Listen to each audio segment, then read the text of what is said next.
अस्सलामुअलैकुम। आज हम 10वीं जमात का रियाजी हिस्सा अव्वल पेज नंबर 10 पर मौजूद मुरब्बा खालिब के बारे में पढ़ेंगे। मुरब्बा खालिब ABCD ये 4 अरकान का मुरब्बा खालिब है।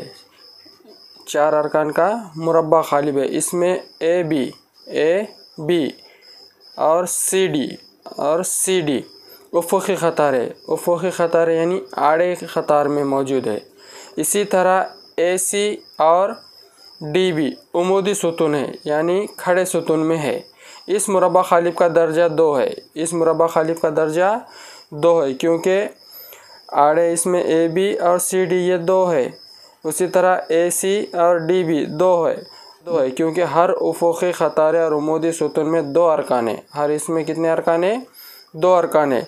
इस मुरब्बा खालिब को एक अदद की सूरत में लिखा जा सकता है, वो है AD ज़रब BC है यानी तिरछा ज़रब है। A का D से ज़रब है, B का C से ज़रब है और दोनों के दरमियान तफरीक़ की अलामत है, जो जिसे हम क्या कहेंगे?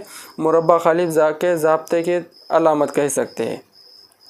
तो चलिए हम पेज नंबर 10 पर जो चंद मिसालें दी गई उसे हल करने की कोशिश करेंगे और आसान तरीक़े से समझने की कोशिश करेंगे।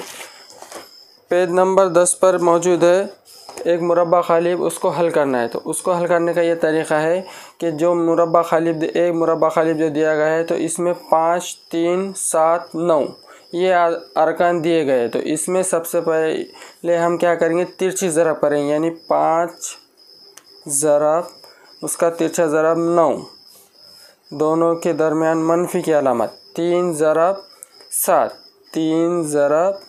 7 ये तिरछा ज़रब 5 से 9 को ज़रब 3 से 7 को ज़रब 5 नाहे 45 मनफी का मनफी 3 ज़रब 7 3 सते 21। 45 में से 21 को हमको अब तफरीक करना है। 45 में से 21 गए, बचे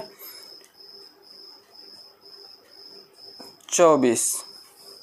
तो A मसावी 24 ये है मुरब्बा खालिब। A का मुरब्बा खालिब निकला 24। इसी तरह हम दीगर मिसालों को हल करेंगे, हल करके देखेंगे। दूसरा सवाल है D मसावी 6, 7, 8, 9। इसको हमको हल करना है। तो हम जानते हैं कि इनकी तिरछी ज़रब होती है यानी 6 से 9 को ज़रब करेंगे, 7 से 8 को ज़रब। तो 6 ज़रब 9 दोनों के दरमियान मनफी की अलामत 7 ज़रब 8 6 नाहे 54 मनफी का मनफी 7 8 56। अब 54 में से 56 को तफरीक करना है। 54 में से 56 नहीं चाहते तो हम 56 में से 54 निकालेंगे, बचेंगे 2। बड़े अदद के साथ की अलामत जवाब के साथ यानी 54 के साथ जमा की अलामत है और 56 के साथ मनफी की अलामत। तो हमने 56 में से 54 निकाली, इस वजह से 56 के साथ जो अलामत है वो जवाब के साथ हमारे अलामत रहेंगी। तो ये हो गया D मसावी मनफी 2। नंबर 3 9, 5, 6, 8 ये मुरब्बा खालिब की हमको इसका मुरब्बा खालिब निकालना है। तो मुरब्बा खालिब को हल करने के लिए सबसे पहले हम काम करते हैं तिरछा ज़रब यानी 9 से 8 को ज़रब, 5 से 6 को ज़रब। तो ये 9 ज़रब 8 तफरीक 5 ज़रब 6 9 8 72 तफरीक का तफरीक 5 6 30। अब 72 में से हमको 30 तफरीक करना है। 72 में से 30 गए, बचे 42। तो D मसावी 42 ये है मुरब्बा खालिब। किस तरह से हमको मुरब्बा खालिब के सवालात को हल करना है, यानी यहाँ पर यही ज़हन में रखना है कि इनकी तिरछी ज़रब करना है। 9 से 8 की, 5 से 6 की तिरछा ज़रब इस तरह से और दोनों के दरमियान तफरीक की अलामत, दोनों को ज़रब करने के बाद एक दूसरे को तफरीक करेंगे और बड़े अदद के साथ के जवाब के साथ अलामत लगाएंगे। अब पेज नंबर 10 पर दूसरी मिसाल दी गई है -8, -3, 2 और -4 ये इसका मुरब्बा खालिब निकालना है। तो जब भी याद रखिए यहाँ पर मनफी की अलामत है। मनफी वाले अदद को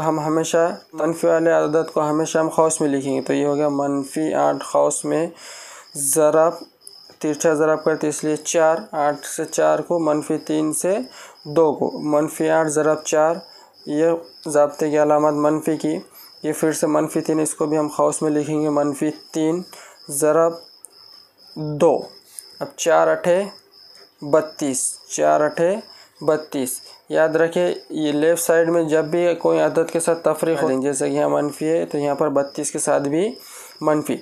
अब ये मनफी और ये मनफी हो जाएगा जमा, मनफी मनफी जमा, तो यहाँ पर अलामत भी हमारी जमा की बन जाएगी, मनफी मनफी जमा, 3 दूनी 6।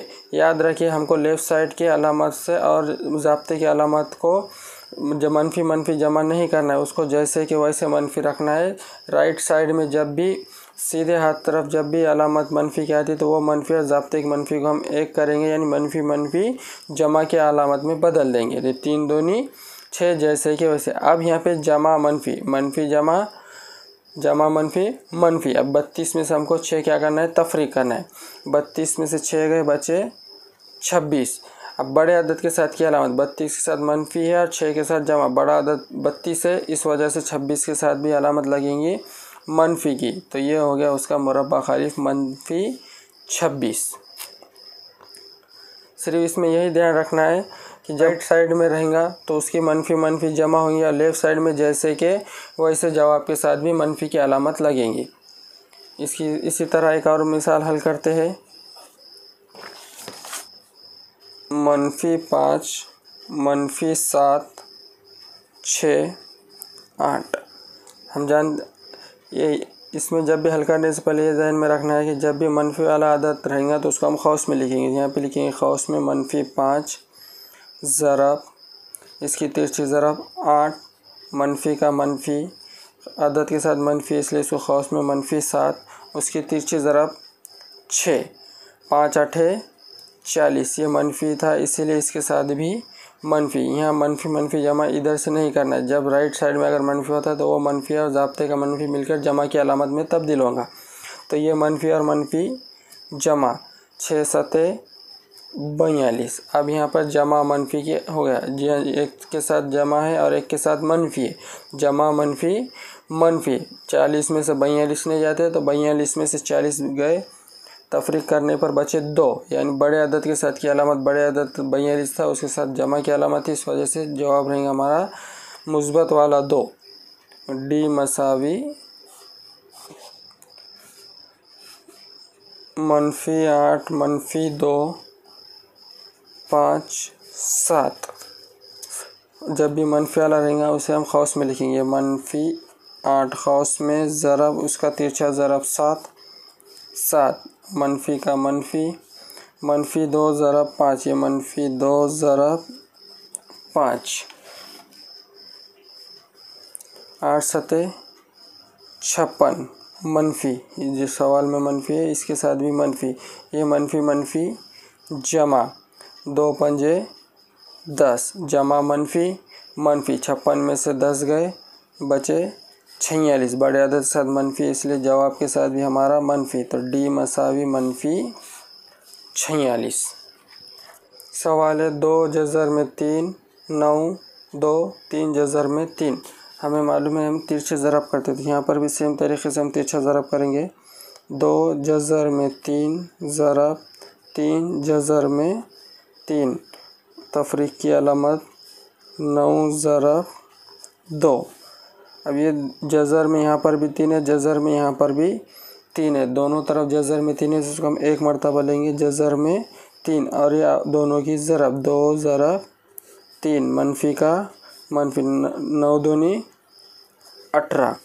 अब ये इन दोनों की ज़रब करेंगे, 3 दूनी 6, जज़र में 3 मनफी 18 जैसे कि वैसे। अब ये दोनों की हम आपस में ज़रब करेंगे, जज़र में और जो जज़र के बाहर आदत है वो दोनों की आपस में ज़रब, 6 ज़रब 3 6 तिया 18, मनफी का मनफी 18 के 18। अब 18 में से 18 गए, बचे 0।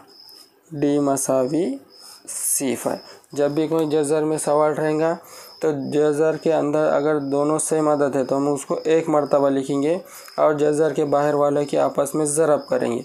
जब दोनों की ज़रब हो जाएंगी तो जो अदद ज़रब जज़र के बाहर आएगा उससे और जज़र के अंदर वाले की फिर से हम ज़रब करेंगे। जिस तरह यहाँ पे हमने किया 6 × 3 6 × 3 18।